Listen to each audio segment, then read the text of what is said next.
Hello, football faithful, and welcome. My name is Brenden Deeg. I am the host of the Double Doink podcast and writer for the National Football Post. Today, I am joined by Eagles linebacker Alex Singleton. Alex, how you doing today, my man?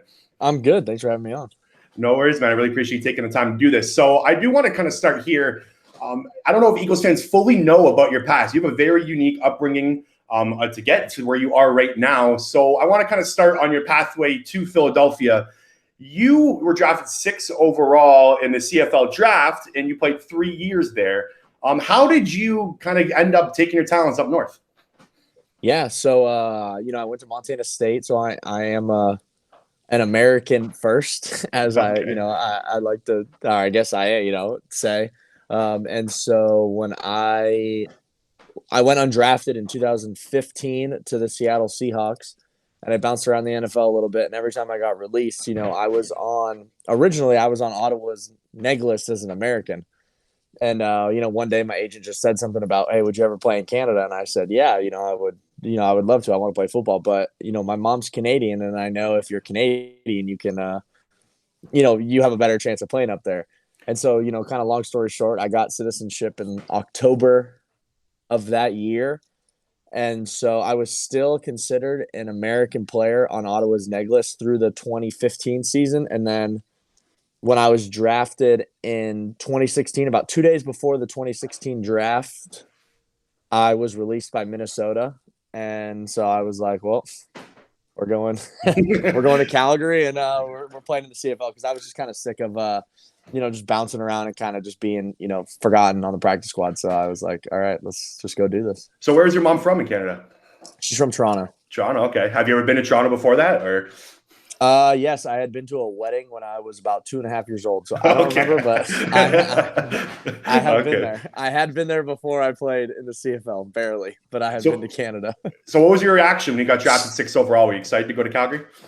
Yeah, it was cool, and I guess a lot of people say whatever about how I ended up being 6th because I didn't want to go east or whatever. There's all these whatever. I wouldn't have cared where I went at this point. So there were some rumors flying around that you didn't want to go certain places, or? Yeah, and I think Sask skipped me, because I obviously as just a football fan, really you only, if you're just an American kind of, and about the CFL, you really know about the Saskatchewan Roughriders. Is kind of the first team you know about unless you know somebody playing. And so, I always knew about them. Travis Lule was in, BC forever, and he went to Montana State, so I knew about them. But yeah, overall, It was kind of, I would have gone anywhere. I was super happy to go to Calgary. Obviously, from Montana State and Bozeman, Montana, it's about a 9-hour drive. So to me, I thought Calgary was the best, place. Obviously now I tell people all the time, it's a great mix of like Montana and big city kind of in one. And that's, that's why I love Calgary. I still love Calgary, but it was definitely the best place for me to go. It's a beautiful place, man. I haven't personally been there, but somewhere it's definitely on my bucket list as a Canadian to go. So I don't know if a lot of people know the rules are a lot different in the CFL. The field is bigger, 3 downs. Is there anything that you did to kind of prepare for that before you got there? Run a lot more. And I will say that the play clock's only 20 seconds. It's not the 40-second play clock, so it's a faster game, like you said. It's a 3 down. So if if you play special teams, you're on the field. You could be on the field every 40 seconds if your offense is not playing very well. So it's a different league. It's fun. I love the rules. I tell people all the time, if you haven't caught a CFL game, you got to watch it. I don't tell a lot, but it's definitely fun to tune into a CFL game. So your first year, kind of got your legs under you, and then 2017, you came out with a bang. You finished 123 tackles, 4 sacks, an interception. You were the defensive player of the year in the CFL in 2017. What clicked for you? Like, what kind of made this all happen that year? Yeah, I think 2016 was an interesting year. Calgary had just signed Taylor Reed, who was a big name. From Hamilton, who was up there, as a top defensive player in 2014 and 15. And so them signing him to Calgary, obviously he went there, with aspirations. Calgary is, it's Calgary. They go to the Grey Cup every other year. It's a place to just win. So it was kind of funny, at some point during the season, we started splitting reps. And then, once I kind of became the full-time starter on Labor Day, in 2016, I felt like, I was just at home. I got to play football and just kind of be the person I am.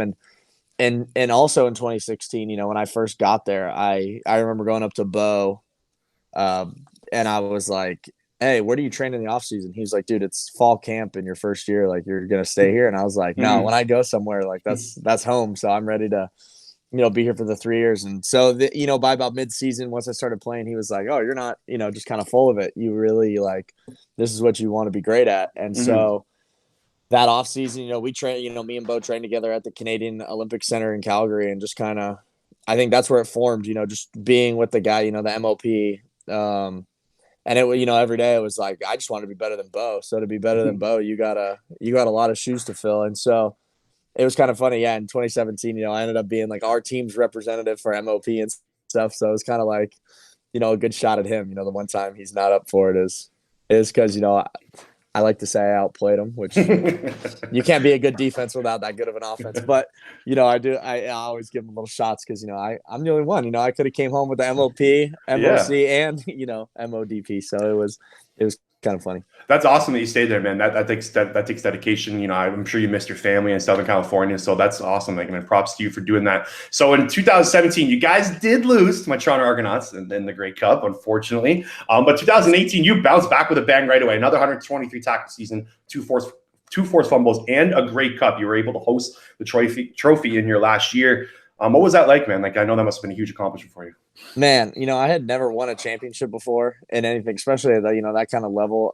And obviously had lost 2 in a row. And so, and I tell people all the time, those 2 losses, I mean, we play those games 10 times, we probably win 9 of them, but football's football, and, we lost, and, it is what it is. But yeah, to win in 18, it was special. Cause I think a lot of those guys that I played with, had been there since 14, when they had won. And then a lot of guys were there, for a lot of disappointing years, including myself, when I got there in 16, 17. And, a lot of people just kind of were just like, oh, they're going to go again. They're just going to lose. And so to finally, wrap it all up, it was really special. It's, a night. I mean, it's still my screensaver on my phone. So it's, that night means, it's probably the most exciting night of my life still. I think just have that with those guys, and to know that like forever, it's kind of, obviously etched on the Grey Cup, and just, friendships for life. I'll never forget it. I'm so happy to have won there, and that we finally, I guess,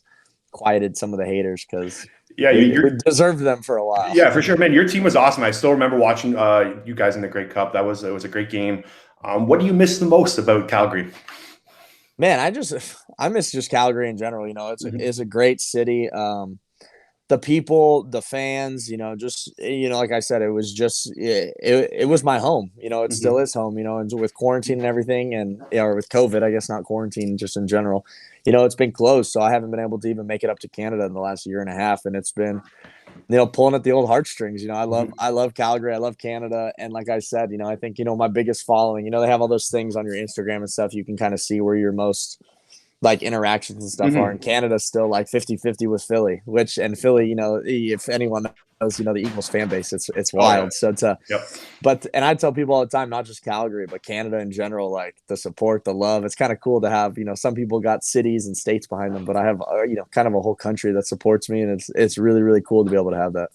So I was talking to your teammate and I guess close friend Jameer Thurman a few months back, and he was saying that he used to kick your butt in bowling back in Calgary. So what would you like to do in Calgary? What was that not true? Is he telling lies or what? That 5-pin. How 5-pin is. Anyone can be good at 5-pin bowling. So what would you like to do in Calgary? What was any hobbies there? Did you like certain places, restaurants? What would you do for fun? Man, I ventured out a little bit. I loved, honestly everything, from, Reds is a little staple, a little breakfast spot that's all over the city. The Beltline, they got a bunch of places. Man, I'm like, I got to think about it. Restaurant wise, it's like, man, it's been a while. The Keg, obviously going to the Keg, Cactus Clubs, just the obviously the usuals. But man, just everything, just being in Calgary was, the best time. Stampede, the people in Calgary are, the best people in the world to me. The amount of people I still talk to or reach out to that just live in the city, and like I said, it's been a year and a half since I've been able to even, go visit, and just the love and support. I mean, I would do anything. I can't wait. I'm already, whenever our season's over, it's definitely the first place I'm going back to because I know I can go now with my Canadian passport and come up, but I'm already back in Philly because we start in a week. So Yeah. it's too late now. But yeah, that city, it's the greatest. I love doing everything there. I love being outside. I don't even mind the cold. I kind of liked it a little bit. I don't tell a lot of people that. So no, yeah, Calgary. I mean, being an hour from Banff, I would say the most beautiful place city in the world. So it really has everything, and I can't wait. Hopefully one day I am. Everyone wants to call me a fake Canadian, but I will be a resident of Calgary again one day, for sure. So I like to hear, man. So we talked about how the game is different in Canada compared to the NFL. Did you take anything from the CFL game that's kind of helped you now? Yeah, like the running, the conditioning, the speed. I think it was something that it was easy to translate. The biggest difference going back down was the CFL is a lateral game more than a downhill game like the NFL. A lot of screen passes, stuff like that. Yeah, and even the run game, it's a lot more outside zone than inside zone. Even outside zone in the NFL is really inside. I know. Yeah, a lot of people hearing that are probably like, "What the heck is he talking about?" No, you're right. You're right. But it's those little differences, but it's not huge. And I think just the biggest thing was when I went to Canada, I learned how to be a pro, through Bo and through, the guys that I played with, Charleston and, Brandon Smith, Jamar Wall, all those guys, Cordell Law, just so many guys that I played with that, were true pros. And I think that's what made Calgary different than other CFL teams is you can treat it as a part-time job if you want to. You can go there from the 9 to 1 o'clock every day and be done. But we had so many guys that were there, at 7 and didn't leave till 3. And that's kind of, almost like an NFL schedule. So to learn to be a pro and then be able to bring that with me is the one thing I don't think I learned fully in 2015, my first time in the NFL, and that I learned for those 3 years and now that I use every single day down here. So you win a Grey Cup in 2018. How did you get to Philly? Like what was the process after that like? And yeah, so I partied for well-deserved party. We had a good, I would say, it was a good week. I don't think I slept for a week. It was so fun. I still remember it. I lost my voice. It was the best time. I can imagine walking down the streets, just walking into bars, just feeling, man. Yeah. Go travel with the Grey Cup or Stanley Cup because there can't be many things better than that in Canada. Oh, for sure, you're right. Yeah, so right after, because I knew I was, my contract was up. And so it was kind of like, bittersweet that it was like, the second that week was over, I was on a plane. I think the first place I went, I had to go do workouts for NFL teams. So I think I went to the Browns. I came to Philly. I went to the Chargers. I can't even remember anymore. There's 2 other ones. Chicago. But anyways, yeah, it was straight from, and that was right around Christmas time. So I think like December 24th, I had a workout. December 28th, I had a workout. January 2nd, I had a workout. So not a long gap between partying and going to work out? No, it was, because, I think the Grey Cup was, like November 28th. Yep. If it could be any more spot on with that. It was November 28th. So probably, my birthday's December 7th. So between there and my birthday, I think December 10th is when I was done. Like, all right, it's time to get ready. And I think my first workout was December 18th. So yeah, it was a really quick turnaround that kind of kills a little bit. But I know in 2028, when we're back in Calgary celebrating, it'll be worth it. So I know Eagles fans are ecstatic that you landed here. You had a terrific year last year. You finished 120 tackles, which is good for top 20 in the league. What can Eagles fans expect from you in 2021? Yeah, hopefully, just continue to rise, I think it's, just getting my foot in the water. I can't wait to just, what's ahead, come in. We have a whole new coaching staff and everything. So to come in and compete, start camp and just, be on, put my best foot forward and continue to be the player I am. Hopefully just the same trend that happened in my second year as a full-time starter, like in Canada. And we, go and kind of show everybody who I can really be in this league. Alex, man, I really appreciate you taking time to talk to me. Looking forward to watching you play this year, and good luck in training camp. Yeah, of course. Appreciate it.